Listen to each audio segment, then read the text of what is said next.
गोरखाओं की आवाज को बुलंद करने के लिए चैनल को सब्सक्राइब करें और खबर को लाइक शेयर करें। नमस्कार, जय गोरखा। मैं दीपक राय एक बार पुनः आप सभी के साथ मौजूद हूँ गोरखाली समाज के समसामयिक मुद्दों को लेकर। हाल फिलहाल गृह मंत्रालय का एक पत्र जो दार्जिलिंग के सांसद राजू बिष्ट के पास आया और उसके बाद त्रिपक्षीय वार्ता 2 अप्रैल को होगा, यह जानकारी सबके सामने आई। इस त्रिपक्षीय वार्ता के लिए बहुत लंबे समय से गोरखाली समुदाय टकटकी अपनी निगाह लगाए बैठी थी। अब उनका इंतजार पूरा होने वाला है और त्रिपक्षीय वार्ता आगामी 2 अप्रैल के दिन होगा।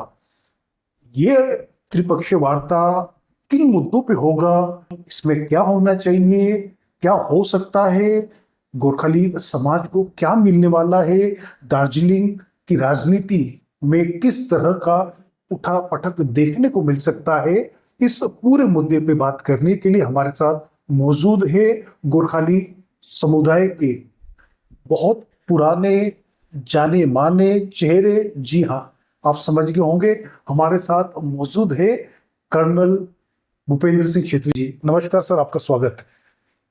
सर, चूंकि बहुत लंबा समय आपने देखा है गोरखाली समुदाय का, आपको अनुभव भी है, सेना से निकले आप, उसके बाद आपने राजनीति भी किया है और उसके बाद आपने पूरे समुदाय को सोचते हुए, उनको पूरा समग्र में लेते हुए पुस्तक भी लिखा है, बहुत सारी चीजें आपने किया है।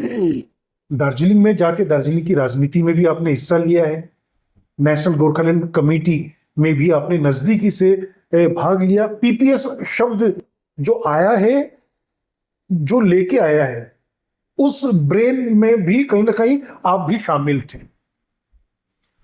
तो आगामी 2 अप्रैल के दिन जो त्रिपक्षीय वार्ता होने वाला है, इस पर आपकी पहली टिप्पणी। सबसे पहले मैं दीपक राय जी का आभारी हूँ कि उन्होंने मुझे 2 शब्द कहने के लिए मौका दिया है। मैं गोरखा वेब टीवी का के लिए शुभकामना करता हूँ और दिन दुगनी रात चौगुनी उसका उन्नति हो, ये मेरी मनोकामना है। और मैं सभी दर्शकगण को नमस्कार करना चाहता हूँ। अब एक जो विषय वस्तु लेकर के दीपक राय जी आए हुए हैं, और मैंने भी न्यूज़पेपर में पढ़ा था, कुछ व्हाट्सएप में मैसेज में भी देखा था, इसकी वजह वार्तालाप भी हो रही है, कुछ लोग कमेंट्स भी कर रहे हैं कि आज से 2-3 दिन पहले मेरे ख्याल से हमारे माननीय सांसद, दार्जिलिंग के सांसद राजू बिष्ट जी ने एक पहल किया है और उस पहल के अंतर्गत हमारे गृह मंत्री जी, भारत सरकार के गृह मंत्री जी अमित शाह जी ने उनको आश्वासन दिया है कि एक ट्राइपार्टाइट टॉक होने वाला है। वैसे स्पष्ट तो नहीं हुआ कि ट्राइपार्टाइट है या द्विपक्षीय वार्ता है या त्रिपक्षीय वार्ता है, इतना ज़्यादा जानकारी नहीं है। लेकिन राजू बिष्ट ने कहा है कि ये शायद त्रिपक्षीय वार्ता है, तो मैं उसको मानता हूँ क्योंकि हमारे सांसद है, उनका कहा हुआ सत्य होगा। तो होने वाला है, बोल रहे हैं 2 अप्रैल, आने वाले 2 अप्रैल को, आप आज से करीब 1 हफ्ते के बाद, within 1 week, less than 1 week I would say. और ये पहल राजू बिष्ट के द्वारा जो किया गया है वो हमारे समाज के लिए स्वागत योग्य है। और जो गृह मंत्रालय ने इसके ऊपर आश्वासन दिया है वो हमारे लिए, I would say, it's honour to us, ये हमारे लिए ऑनर है। अब जो वार्ता होना है उसमें कौन कौन जाएंगे, कौन कौन हिस्सा लेंगे, क्या क्या उसमें होगा, उसमें मेरे को ज्ञान नहीं है और उसमें बोलना भी मेरे लिए ठीक नहीं है। लेकिन हम भारतीय गोरखाओं का एक मनोकामना है, एक बहुत बड़ी दिल से है कि किसी प्रकार से ये गोरखालैंड जो इशू है, या कोई भी नाम दे सकते हैं आप इसको, आप जो इस इशू पे बात हो रहा है उस इशू को अगर जो सेंट्रल गवर्नमेंट सीरियसली इसके ऊपर कुछ निर्णय लेना चाहते हैं तो वो गोरखाओं के लिए एक बहुत बड़ा उपकारीदायक काम होगा। अब इस पे संकोच क्यों आ रहा है आज तक मेरे को बहुत ज्यादा समझ में नहीं आया है कि क्यों इस मुद्दे को इतना लंबा लटकाया जा रहा है या इसके ऊपर निर्णय क्यों नहीं लिया जा रहा है। मैं बहुत पीछे नहीं चाहता हूँ, 1907 वगैरह वगैरह बोलना नहीं चाहता हूँ मैं कि हमारी डिमांड 1907 से है कह करके, ठीक है। लेकिन मैं तकरीबन 2006 से राजनीति में सक्रिय हूँ और 6, 7, 8, 9 को मैं दार्जिलिंग में घुमा हूँ, मिला हूँ, लोगों से वार्तालाप किया है, मीटिंग सेमिनार अटेंड किया है, बिमल गुरुंग जी से मेरा संपर्क रहा है और उनकी टीम के साथ संपर्क रहा है, वहाँ के सोशल ऑर्गेनाइजेशन से मेरा संपर्क रहा है, वहाँ के पॉलिटिकल पार्टी से मेरा संपर्क रहा है। और 2019 में तो जब राजू बिष्टा जी को टिकट मिला था, भारत सरकार ने उनको टिकट दिया था मेंबर ऑफ पार्लियामेंट इलेक्शन लड़ने के लिए दार्जिलिंग से, तो एक उत्साह जागृत हुआ था हमारे अंदर। तो हम लोग, मैं उस अभी भी हूँ, उस समय भी था, मैं नेशनल गोरखालैंड कमेटी का एक मेंबर था मैं, उसके तत्वाधान पर हम लोग दार्जिलिंग में गए थे, मीटिंग किया था। राजू बिष्टा के सपोर्ट के लिए हमने जो भी हमसे हो सकता है छोटा मोटा जो हमारे से योगदान, हमने योगदान दिया था। और थोड़ा सा जैसे कि अभी दीपक राय जी ने बोला है कि पीपीएस में हम लोगों का थोड़ा सा योगदान है उसको जोड़ने में, तो मैं नहीं कह सकता हूँ कि हमारा योगदान है कि नहीं है, लेकिन एक हल्का सा सिचुएशन आया था वहाँ पर, मुझे याद है। हम लोग दार्जिलिंग में बैठे हुए थे, कुछ अपोजिशन के पार्टी के लोग राजू बिष्टा के केस में इलेक्शन लड़ना चाहते थे, इंडिपेंडेंट या किसी और पोजीशन पर। तो हमने बात किया, देखो एक हमारे बंदे को टिकट मिला हुआ है तो हमको सपोर्ट करना चाहिए, वो आने वाले समय में हमारे समाज के लिए जरूर कुछ करेगा। तो काफ़ी लंबा वार्तालाप हुआ, रात के 11, साढ़े 11, 10, 11 बज गया था, हम लोग सब बैठे हुए थे। अंत में मैंने उस आदमी को कहा कि देखो आप इलेक्शन लड़ोगे, अगर आप जीत गए तो वाह वाह है, लेकिन आपके कारण से अगर राजू बिष्टा हार गया और कोई दूसरा आदमी जीतेगा तो इसका ठीक है आपके सिर पे फूटेगा।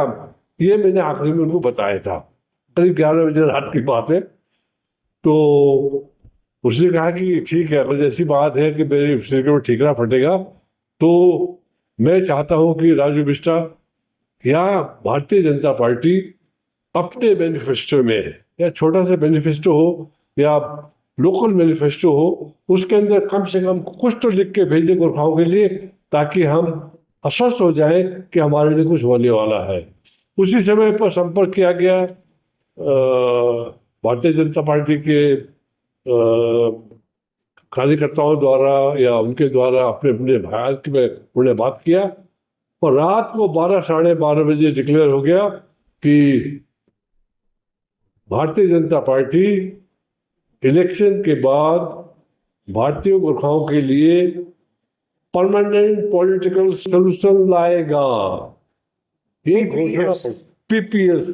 तो हमें बड़ी खुशी हुई, हमने कहा आपको कोई बात नहीं है।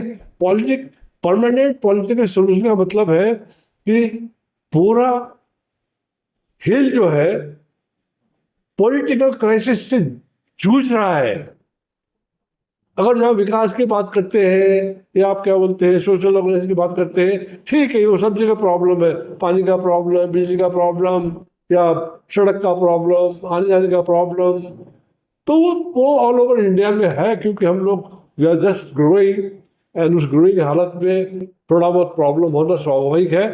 लेकिन पॉलिटिकल अवहेलना होना जो है वो इंसान के लिए या किसी भी समाज के लिए दुर्भाग्यपूर्ण होता है। तो हमने सोचा कि शायद हम इस दुर्भाग्य से बाहर निकलेंगे, और हमें पूरा उम्मीद था कि आने वाले समय पर पीपीएस के ऊपर बात होगा, परमानेंट पॉलिटिकल सोल्यूशन निकलेगा और हमारी जो मनोकामना उसको पूरा हो गया। लेकिन अभी तक तो हुआ नहीं है। आज 2025 हो गया, मार्च का महीना चल रहा है और 2 तारीख को मीटिंग होने वाला है। तो मैं उम्मीद करता हूँ कि 2 तारीख की मीटिंग में जो भारतीय जनता पार्टी ने अपने घोषणा पत्र में 2019 को लिखा था कि भारतीय गोरखाओं के लिए परमानेंट पॉलिटिकल सोल्यूशन लाएंगे, और उससे पहले हमारे माननीय प्रधानमंत्री जी ने भी बोला था कि गोरखाओं का सपना मेरा सपना है, तो अब इस सपना को साकार कीजिए। जो 2019 में आप पूरे इस पीपीएस शब्द को बुनने में लगभग आसपास थे, ये उन लोगों में शुमार कर सकते हैं आपको। 2019 के बाद राजू बिष्ट चुनाव जीते। 2019 ही नहीं, 2024 में भी चुनाव जीत के लगातार दूसरी बार उन्होंने सफलता पाई। 2019 में जब भाजपा के मैनिफेस्टो में परमानेंट पॉलिटिकल सॉल्यूशन शब्द लिखा गया, तो आप लोगों की तरफ से पीपीएस को डिफाइन किया गया था, या इस विषय के गहराई में कितनी चीजें हैं? क्योंकि इस विषय में बहुत चर्चा रहती है कि पीपीएस ये है, पीपीएस गोरखालैंड है, पीपीएस यूटी है, पीपीएस 6 शेड्यूल है, पीपीएस ये, पीपीएस वो।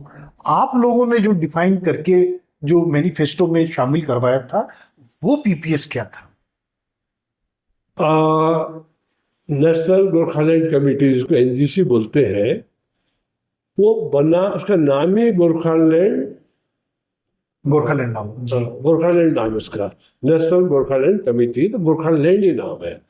तो इससे ऑब्वियस है कि हमारी तो मनोकामना है कि हमारा जो एम है या हमारा उद्देश्य है, हमारा जो मांग है या जो हमारा सरकार से आह्वान है या आग्रह है, वो हमारा है गोरखालैंड ही हमारा आग्रह है। अब उस पर आप गोरखालैंड एज ए स्टेट सोच सकते हैं या Gorkhaland as a union territory सोचते।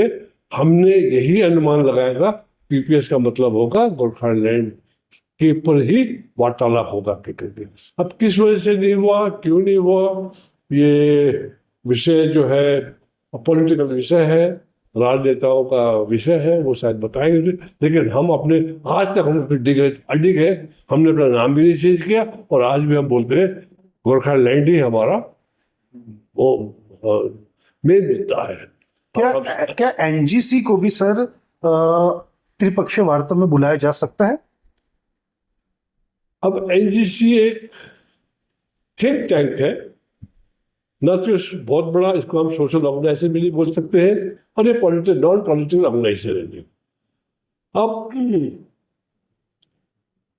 ये पॉलिटिकल डिसीजन है, पॉलिटिकल डिसीजन के लिए इंटेलेक्चुअल को बुलाना, इंटेलिजेंस को बुलाना, इनको कॉप करना उचित है पॉलिटिकल पॉइंट ऑफ व्यू से या नहीं है, या कब इस्तेमाल करना है इनका, ये तो सरकार डिसाइड कर सकती है। हमारे कहने से कि मेरे को बुलाओ कह के तो हम नहीं बोल सकते किसी को भी। एक पॉलिटिशियन होने के नाते, एक थिंक टैंक से जुड़े होने के नाते और एक चिंतक होने के नाते, साथ ही साथ कहीं ना कहीं आप एक गोरखाली समुदाय के गोरखा पुत्र भी हैं।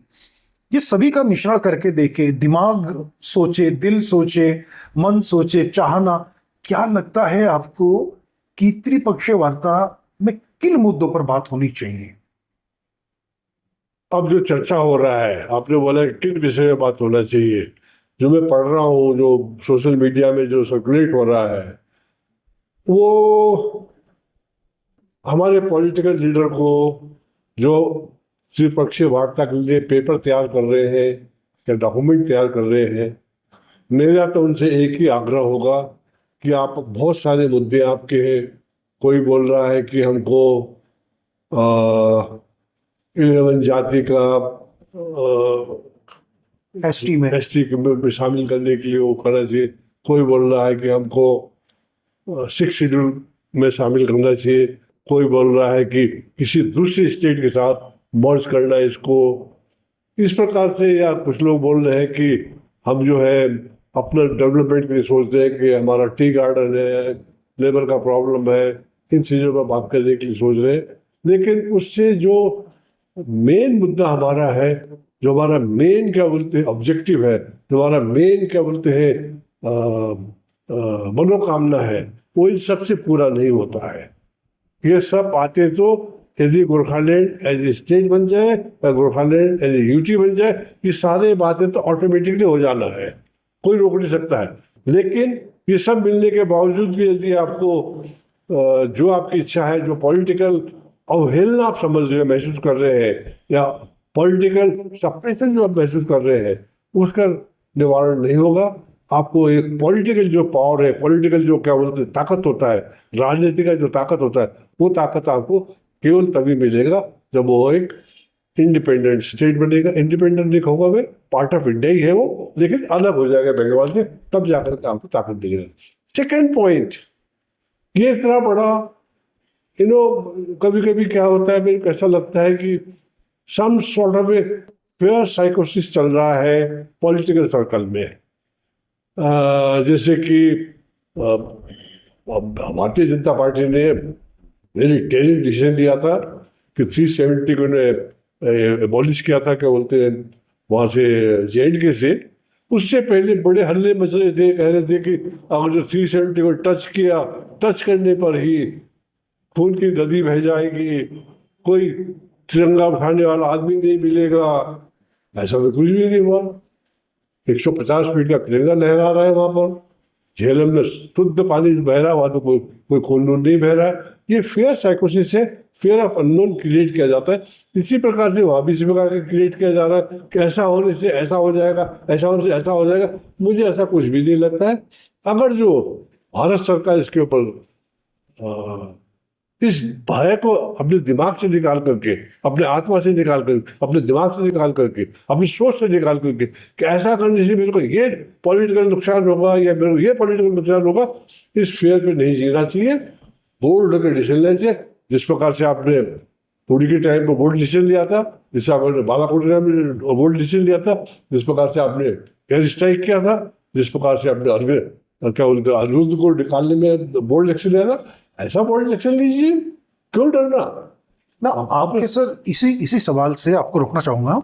इसी सवाल से मिलता जुलता एक और वहाँ पे जितनी जनता है दार्जिलिंग पहाड़ तराई निवास के, उनके मन में एक प्रश्न कूद रहा है कि क्या ये 2026 में आने वाले पश्चिम बंगाल विधानसभा चुनाव से पहले भाजपा किसी प्रकार का झुनझुनी तो नहीं दे रहा है जनता को कि देखो हम भी तुम्हारे लिए कुछ सोच रहे हैं, तुम्हारे कल्याण के लिए बात करना चाहेंगे। लेकिन अभी तक लगातार 6 साल होने आया है, उन्होंने PPS को डिफाइन तक नहीं किया है। क्या इसको डिफेंड किया जा सकता है?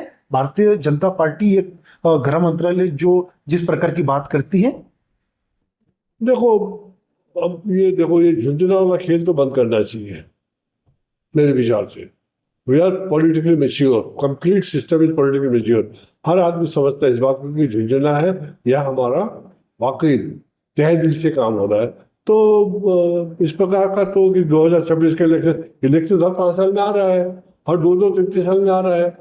अब इलेक्शन के डर से आप कार्रवाई नहीं करेंगे तो वहाँ का डेवलपमेंट कैसे होगा? न वहाँ पानी है पीने के लिए लोगों के पास, न वहाँ बिजली का व्यवस्था है, न सड़क का व्यवस्था है। Complete tourism is gone to 6। Education system fail हो रखा है वहाँ पर। आपका टी गार्डन जो नष्ट हो रहा है, तो उसको कौन संभालेगा? ये तो नुकसान भारत को हो रहा है ना। अगर आज के दिन में वर्ल्ड फेमस टी, दुनिया में सबसे नंबर 1 टी दार्जिलिंग की, अब वो डिस्ट्रॉय हो रहा है और आप देख रहे हो। क्यों देख रहे हो भाई? याद रखिए, निवारण करो, उसको दोबारा बनाओ, नंबर 1 टी बनाओ उसको दोबारा। आपको डॉलर मिलेगा वहाँ से, $1 बिलियन मिलेगा आपको, $1 बिलियन मिलेगा। उस तक देखो ना आप, बजाय इसका छोटी छोटी चीज़ों के लिए आप मरे जा रहे हो, रोए जा रहे हो। छोड़ो इस बात को, बिगर ड्रीम देखो, बिगर प्रोजेक्ट बनाओ, बिगर काम करो, बिगर अचीवमेंट करो, and the nation will be gainer, मेरे विचार से तो। लेकिन इसी चीज में सर एक और बात आती है, जितने भी वहाँ पे विपक्षी दल के लोग हैं वो कहते हैं कि केंद्र सरकार और राज्य सरकार दोनों मिलकर कहीं ना कहीं इस जगह को चिकन नेक राष्ट्रीय सुरक्षा का हवाला देते हुए या कई अन्य तरह से कि यहाँ पे बनाना मुश्किल है, नेपाल से हो सकती है संभावना कि बहुत सारी जनसंख्या यहाँ पे आके बसे, एक खतरा बताती है वो हमेशा। इस तरह से राज्य सरकार भी बताती है, केंद्र सरकार भी बताती है। अब मुझे आपको क्या लगता है कि ये केवल हाइपर थियोटिकल एक माहौल बना देना है, या वाकई ये जेन्युइन चीज है, या ये रोड़ा है? देखो, नेशनल सिक्योरिटी का जो बात कर रहे हैं आप, वो जेन्युइन है। चिकन नेक हमारा एक बहुत सेंसिटिव एरिया है वो, एंड उसकी बिल्कुल डोकलाम है। हमने डोकलाम में देख लिया तमाशा। चिकन नेक के ऊपर अब भी जिस प्रकार से जियो पॉलिटिकल चेंज हो रहा है वर्ल्ड में, और खास करके हमारे इलाके में, अब अभी अभी जब बांग्लादेश में जो ये थोड़ा बहुत हलचल हुई है, उसके बाद उन्होंने इन्वाइट कर लिया ISIS को इन्वाइट कर लिया, और वो चिकन नेक एरिया में घूम रहा है। तो खतरा तो है भाई, उस खतरा को तो निवारण करना है। अब उसको अगर आप गोरखालैंड बना भी देते हो तो आपका खतरा टलेगा, मेरे विचार से खतरा नहीं बढ़ेगा। यूनियन टेरिटरी बनाइए, आप उसको अपने चार्ज पे लीजिए, गृह मंत्रालय उसका क्या बोलते हैं लैंड का मालिक होगा, और घुसपैठियों का आने जाना बंद हो जाएगा। चारों तरफ से घिरा हुआ है ये एरिया, उधर से नेपाल है, इधर से बांग्लादेश, नीचे से ऊपर से भूटान है, और बहुत नजदीक बैठा हुआ आपका चाइना बैठा हुआ है। और इस प्रकार का जो जियो पॉलिटिकल चेंजेस हो रहे हैं, तो स्ट्रेटेजिकली लोकेशन जो है वो, उसमें खतरा होना तो स्वाभाविक है, इसमें मैं डिनाई नहीं करूँगा, इसमें कोई शक नहीं। इसके लिए भारत सरकार को पहल करना पड़ेगा और अपने अंडर कमांड लेना पड़ेगा। मैं आपको अभी बता रहा हूँ, मैं आपको at least for some time till situation become alright. Otherwise आ रहे हैं लोग, घुसपैठी आ रहे हैं, सब आ रहे हैं, कौन आ रहा है कौन जा रहा है हमें तो पता नहीं चलता किसी बात का भी। लेकिन national security is paramount as far as I am concern. जिस तरह से सर आपने कहा, आप बांग्लादेश युद्ध में भी 1971 युद्ध लड़े हो बड़ी जाबाजी से, और बांग्लादेश से पाकिस्तानियों को, आपने पाकिस्तानी सेना को खदेड़ा।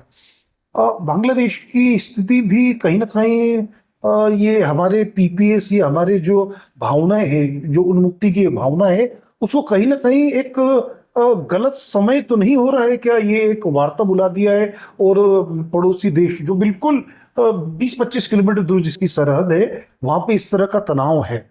आपको लगता है कि बांग्लादेश की राजनीतिक उठा पटक से भी हमारा जो मामला है थोड़ी सी हल्का पड़ा है? हल्का नहीं पड़ा बोलूंगा, मैं ये बोलूंगा कि हमको सचेत कर दिया इसने, हमें सचेत कर दिया है। जो डेवलपमेंट हुआ है, ऐसा डेवलपमेंट अगर आपके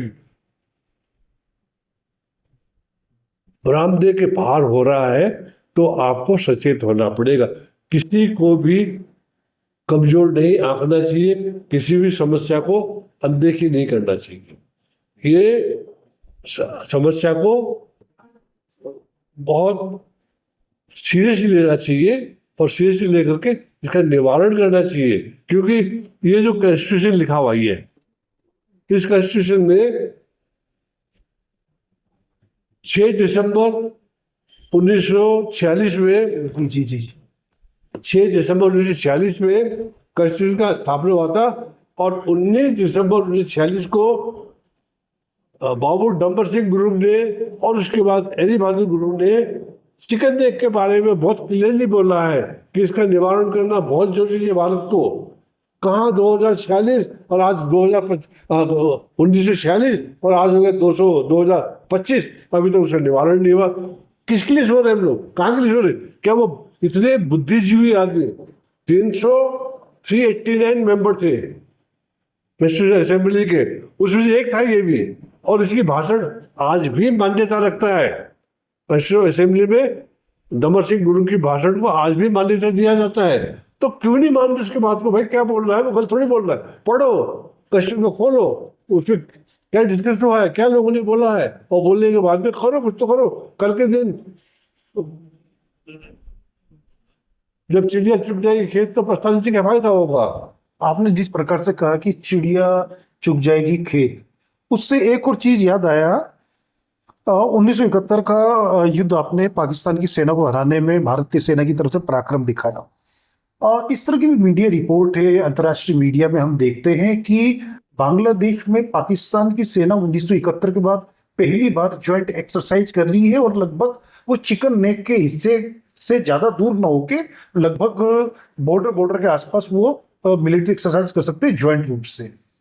तो आपको लगता नहीं कि एक इस क्षेत्र का जितना जल्दी भारत सरकार निपटारा करे, ये इसको समाधान दे, केवल गोरखाओं के मुद्दे पे नहीं, न केवल बंगाल, न विधानसभा चुनाव, क्योंकि आने वाले समय में ये ऐसा सेंसिटिव चीज बन चुका है। बांग्लादेश में एंटी इंडिया एस्टेब्लिशमेंट है Yes. और वहां पे पाकिस्तानी आर्मी बहुत ही तेजी से अंदर अपनी जगह बना रहा है, प्लस चीन से आपको खतरा लगातार है। हाल फिलहाल में पूर्वोत्तर भारत में ट्रेवल न करने के लिए यूरोप समेत अमेरिका ने भी 6 देशों ने कहा है कि पूर्वोत्तर में यात्रा न करें। इतना सेंसिटिव मुद्दा, पाकिस्तान लगभग उस जगह पहुंच गया जहां से वो नुकसान पहुंचा सकता है।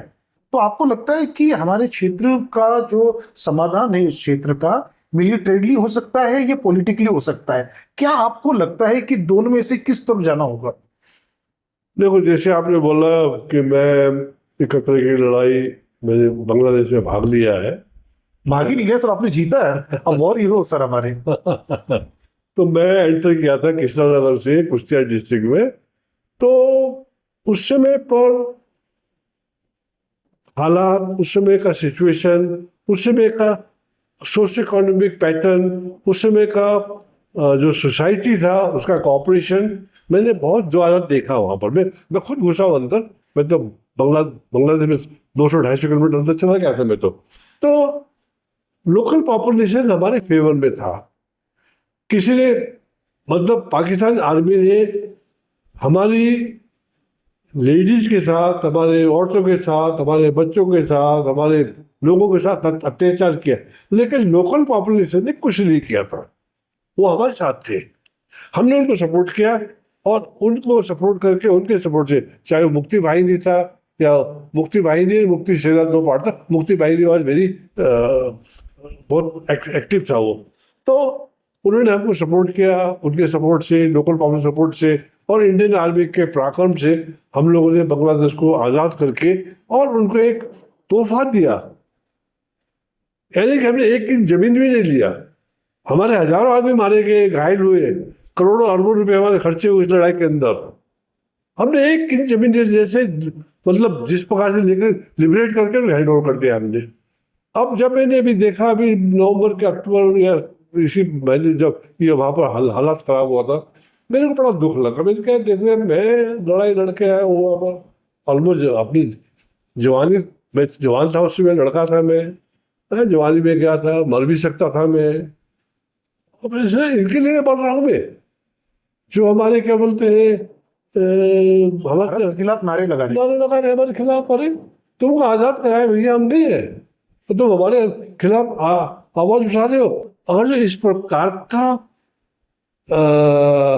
माहौल बोल दीजिए, इस प्रकार का सिचुएशन खड़ा हो रहा है, और अब जिस आदमी ने इनके साथ अत्याचार किया, जिस आदमी ने अत्याचार किया, उसको बुला करके वो वेलकम कर रहे हैं और वेलकम करके हमारे चिकन नेक के पास ला करके एक्सरसाइज कर रहे हैं वहाँ पर।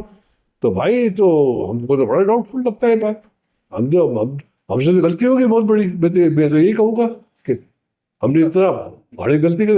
मैं खुद अपनी जान को लगा। आपको लगता होगा कि क्योंकि भारत सरकार मतलब इतना बड़ा उपक्रम है, एक पूरा का पूरा यूनियन चलाना, तो उनकी इंटेलिजेंस को नहीं मालूम होगा कि ये अलार्मिंग बेल कहते हैं, ये तो एक तरह का सायरन है, इतना बड़ा सायरन बज रहा है।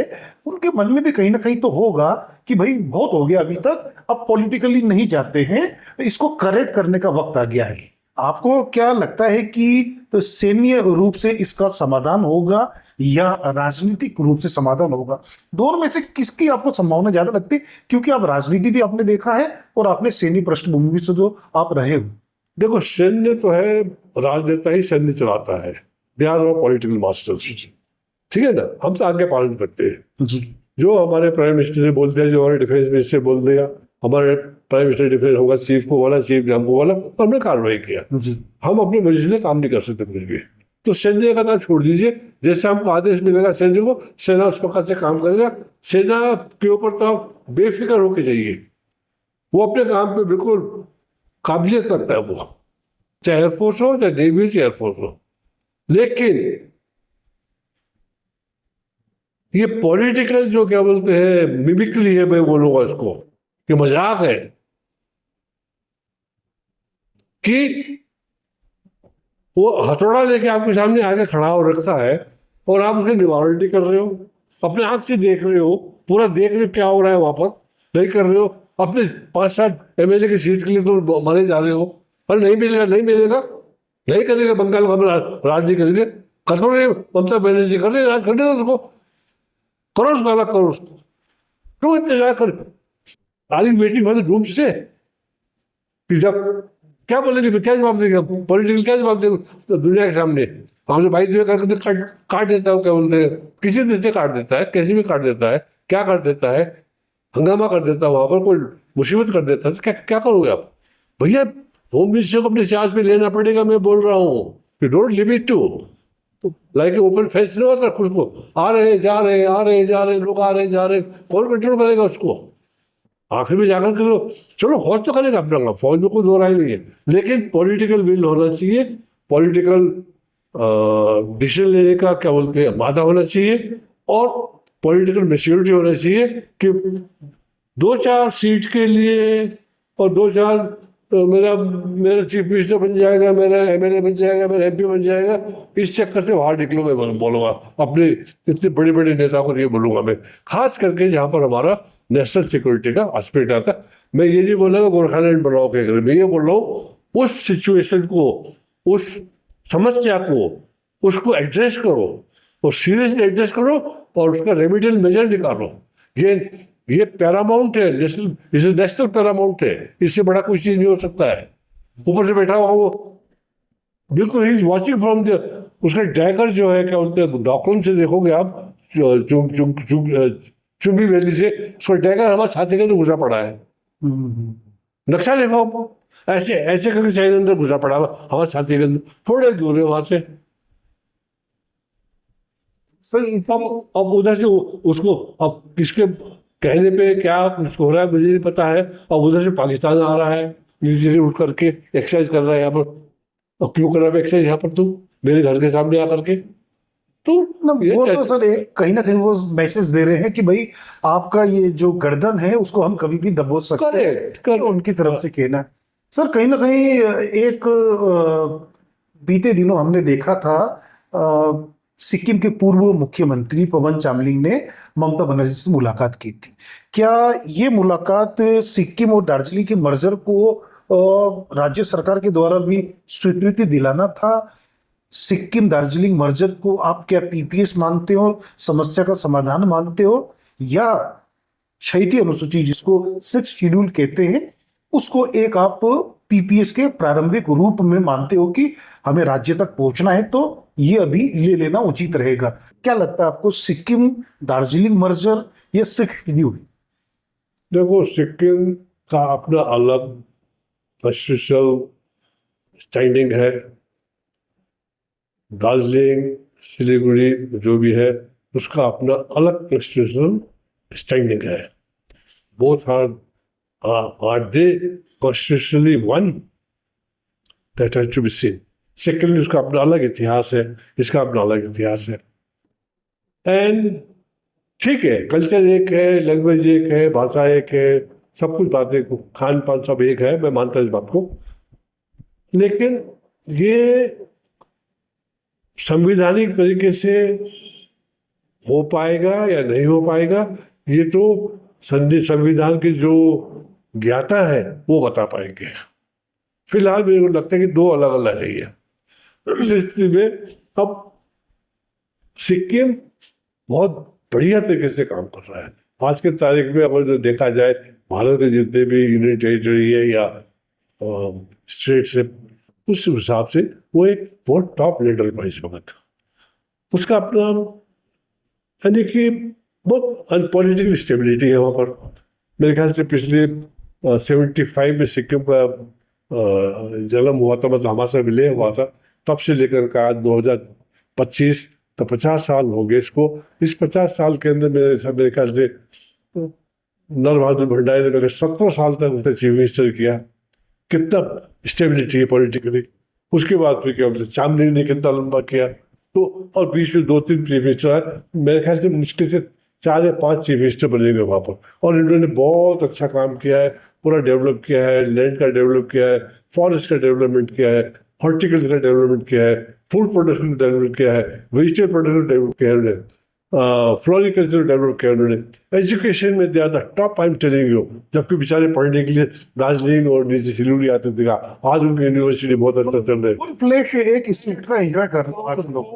उसको रोल मॉडल बना करके, सिक्किम को रोल मॉडल बना करके भारत सरकार को, और वहाँ के में हमारे पॉलिटिकल लीडर जो है, हमारे जो बुद्धिजीवी पॉलिटिकल लीडर है, सिक्किम को रोल मॉडल बनाए, एक रोल मॉडल बनाए, उस रोल मॉडल को बना करके उस का कॉपी करें। अगर जो कल के दिन में Gorkhaland as a unit territory मिलता है या गोरखालैंड एज ए स्टेट मिलता है, उस रोल मॉडल को फॉलो करो, उसी मुताबिक अपने डेवलपमेंट करो, वहाँ से पूरा नॉलेज लेके आओ, उसी में काम करो। अब एक बना बनाया है उसको क्यों डिस्टर्ब कर रहे हो, फिर उसको पूरा उसका मेरे ख्याल से मामला डिस्टर्ब हो जाएगा मेरे विचार से। और देख लीजिए, मेरे को तो उचित नहीं लगता है काम को, तो किसी को तंग करने को नहीं लगता है। खाया पिया कुछ नहीं, गिलास तोड़े 12 ना, ये तकलीफ बात है, क्योंकि कुछ फ्रूटफुल मिल नहीं रहा है, तो जो पहले मिल चुका है उसी को अपनी तरफ खींचना। नहीं, मैं नेपाली में कहते हैं ना कि अरुलापनी तानने के अपनी तरफ, कि पाए को छे ना तानने तानने। मैं सिक्किम का अपने एक बढ़िया पिक्चर इस वक्त, एक बढ़िया एक आइडियल स्टेट है, ये तो है, आइडियल स्टेट है वो। अगर जो उसमें अगर जो थोड़ा भी डेवलप कर गया तो बहुत अच्छी बात है, यदि उसको भी खरोच लग गया तो भैया लेने पड़ जाएंगे हमारे को। तो ऐसा नहीं करो, उसको चलने दो और उसको रोल मॉडल बना करके यहाँ उसका क्या बोलते हैं उसको कॉपी करो यहाँ पर, मेरे विचार से। बिल्कुल सर। आज सिक्स शेड्यूल का बात है। अब 6 शेड्यूल जो है उससे कोई लेना देना तो है नहीं स्टेट से, कि स्टेट बनेगा कि नहीं बनेगा या यूनियन टेरिटरी बनेगा नहीं बनेगा। एक 6 शेड्यूल एक आपको क्या बोलते हैं संवैधानिक जो चीज है, संवैधानिक स्ट्रक्चर मिल गया आपको, उसका फायदा उठाएंगे, वहीं तक सीमित है मेरे विचार से। तो और तीसरा आपने बोला था, एक और बोला था क्या? तो वहाँ पे सर वो 11 जातियों को, 11 जाति का भी, ये भी एक क्या बोलते हैं सोशल रिफॉर्मेशन का पार्ट है, इज पॉलिटिकल पार्ट नहीं है, सोशल रिफॉर्म का है।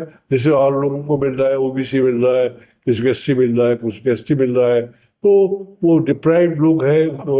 मेन यही चीज है ना सर कि जिस तरह से आरक्षण का लाभ पहले जो आज से 20-25 साल पहले था, उतना अब मुझे भी लगता है कि आरक्षण जो चीज है उसका लाभ लेने की स्थिति तक पहुंचना ही मुश्किल लग रहा है।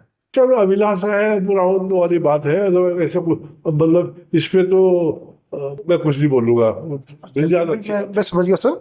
और इसके अलावा सर आमतौर पे कहा जाता है, मैंने कई लोगों के, बुद्धिजीवी लोगों के मुंह से सुना, उनसे चर्चा करते हुए बातें साझा हुई, उनका ये कहना है कि हमेशा जब भी वार्ता होता है तो एक गलती हमेशा हमारे लीडर करते हैं। जैसे अभी प्रताप खाती एबीजीएल के नेता हैं, वो पिछले त्रिपक्षीय वार्ता में शामिल थे। उन्होंने कहीं कोट किया कि अमित शाह जी ने कहा कि जब 10 बिंदु वाले मांग को देखा, उन्होंने कहा कि भाई 10 क्यों, तो 2 से शुरू करो। तो क्या जो केंद्र सरकार दे रही है वो ले लेना चाहिए अभी के लिए, ताकि मन में एक कहीं ना कहीं रहे कि चलो कुछ नहीं। एक उदाहरण है, हालांकि बड़ा देसी स्टाइल में है, कि भागते हुए भूत की लंगोट से ही कुछ तो मिला, खाली हाथ तो नहीं रहा। मतलब हम केवल चर्चा किए, आ गए, फिर अगली चर्चा करने के लिए, वार्ता करने के लिए हम इंतजार करते रहे। ये जो दे रहा है उसके बारे में जनता तक बात करें, क्या चीज मिल रहा है, क्या ये एक स्टेप हो सकता है, क्या संभावना लगता है आपको सर? क्या ये जो बात है ये प्रैक्टिकल है कि केवल आई गई बात है? देखो, आज तक जो इसके लिए संघर्ष किया लोगों ने, कुछ लोगों ने अपना बलिदान भी दिया इसके अंदर, शहादत भी दिया, कुछ लोग इसमें बलिदानी भी हुए हैं, कुछ लोगों ने अपना जीवन लगा दिया इसके ऊपर, कुछ लोगों ने अपना पॉलिटिकल कैरियर को बिल्कुल ध्वस्त कर दिया है। क्या ये इस मुकाम पर आकर के और 1 या 2 पॉइंट लेके जाकर के वापस आना ठीक रहेगा? मैं तो ये कहूँगा कि एक मुद्दा लेके जाइए आप बात करने के लिए, हम इसको बात करने के लिए, हमें इस पे बात करना है। क्या मुद्दा होगा? जब हम 2007 से क्या लड़ रहे हैं हम लोग, और 1907 से। अच्छा, मतलब केवल गोरखालैंड के विषय में ही डिस्कस किया जाना चाहिए। नाम गोरखालैंड मत, तो कुछ भी नाम ले सकते हो आप, लेकिन आप क्या चाह रहे हो? जो मैंने उनकी भावनाएं सुनी है, जो मैंने बात किया लोगों से, जो जनमानस से बात किया, जो सेमिनार में सुना मैंने, जो मैंने लोगों को लेक्चर देते हुए सुना, जो उन्होंने जो क्या बोलते हैं अपनी आंसू बहा के बोला है, उन्होंने ये बोला है कि हम लोगों को हमारे साथ ऐसा न्याय नहीं मिला है, हमें हमें हमारे साथ अन्याय हुआ है, सौतेले भाई का जैसा शोषण हुआ है। हाँ शोषण हुआ है, सौतेले भाई का हमारे पास जैसा हमारे पास क्या बोलते व्यवहार हो रहा है। एक बंदा, मैं एक अफसर से मिला था, आर्मी अफसर रिटायर्ड, मैं मिला वहां पर 2009 में। उस अफसर ने बोला मेरे को, रिटायर्ड आर्मी अफसर, कर्नल था वो, उसने बोला मेरे को कि कल छेत्री, चिरापुंजी से बाद में दार्जिलिंग में सबसे ज्यादा बारिश होता बोलता है मेरे ख्याल से। जी ऐसा है। हाँ, है, बिल्कुल है। ऋषि हट नाम का ब्लूमफील्ड नाम की जगह है, हाँ। वहाँ पे भी काफी बारिश होती है। अब वो बोलता है कि यहाँ पर हम लोगों को पानी जो है ट्रक से ले ले, हम लोग पता नहीं कहाँ से ट्रक से भर के आता है डेली पानी लेकर। हाँ, वो ट्रक से पानी बेचने का बहुत बड़ा सिंडिकेट है, ये तो बड़ी समस्या है वहाँ। तो अब वो बोलता है कि ट्रक से पानी आता है, मैं तो कर्नल में मैं तो पानी ले लेता हूँ, तो गरीब आदमी कहाँ से लेगा, कहाँ से खरीदेगा पानी? वो जहाँ इतना बारिश हो रहा है वहाँ पानी नहीं है, सोशल डे से क्या है ये? अब जो चीज वहां पे ज्यादा है तो उसी का अगर जो ऐसा है तो क्या चाह रहे हैं? वो चाह रहे हैं अपने आप को बंगाल से मुक्त होना चाह रहे हैं। बंगाल ने उनको ज्यादा शोषित कर दिया। क्यों उनको उनको इतना शोषण करने के लिए क्यों परमिशन दिया जा रहा है? चलिए सर, मेरा कहने का मतलब ये, इसलिए अब जो मीटिंग ले जा रहे हैं उसमें ये बोलना चाहिए कि हमें हजूर बंगाल से हमको मुक्त दिलाइए, बाकी सब हम देख लेंगे अपने आप। मैं ये कहूँगा 2 तारीख को, बाकी इनकी मर्जी है, क्या प्रोग्राम बनाते क्या प्लान बनाते। 1 पॉइंट एजेंडा लेके जाना चाहिए, जैसे हमारा 1 पॉइंट एजेंडा है अभी आज के तारीख में as a soldier. 1 point agenda जैसे हमारे पास है, हमने किसी भी तरीके से पीओके को लेना है 1 पॉइंट एजेंडा, ऐसा होना चाहिए मेरे विचार से। चलिए सर, आपने एक अपना कीमती समय दिया, अच्छी बातचीत हुई। देखिए, वार्ता है, वार्ता को लेके बहुत सारी चर्चाएं रहती है। उन चर्चाओं में कहीं ना कहीं ऐसे लोगों से बात करने का एक अलग आनंद है, और कई लोग जो इस चीज को सुनेंगे उनको भी बेहतर लगेगा, क्योंकि एक अनुभव है, उस क्षेत्र को देखा समझा है, अच्छी तरह से विषयों को समझते हैं। सर, आपने बहुत अच्छी तरह से बात की। संपूर्ण भारत में रहने वाले गोरखाली समुदाय की जिस तरह से टकटकी निगाहें लगी है आगामी 2 अप्रैल के त्रिपक्षीय वार्ता को लेके, कोशिश करेंगे कि त्रिपक्षीय वार्ता के बाद भी आपसे फॉलोअप एक इसी तरह की चर्चा की जाए। सर, आपने हमसे बात की। मैं एक बात कहना चाहूँगा जी बिल्कुल सर। सभी को, चाहे वो सारे पॉलिटिकल लीडर हो या सोशल ऑर्गेनाइजेशन हो, चाहे वो एनजीओ हो या लोकल पॉपुलेशन हो, मैं सबसे, शायद में से कुछ कटु शब्द निकल गए होंगे मेरे जबान से, बिकॉज मैं आवेश में आके बोल सकता हूँ, तो मैं उसके लिए क्षमा चाहता हूँ। और मैं सत्य बोलने की कोशिश किया, लेकिन सत्य थोड़ा कड़वा होता है, तो देख लीजिए। मैं सत्य बोला है मैंने, सत्य बोलने में कड़वाहट होती है, और मेरे से कोई ऐसी बातें निकलेंगी उसके लिए मैं माफी चाहता हूँ advance. Thank you very much सभी श्रोताओं, नमस्कार। धन्यवाद सर आपने।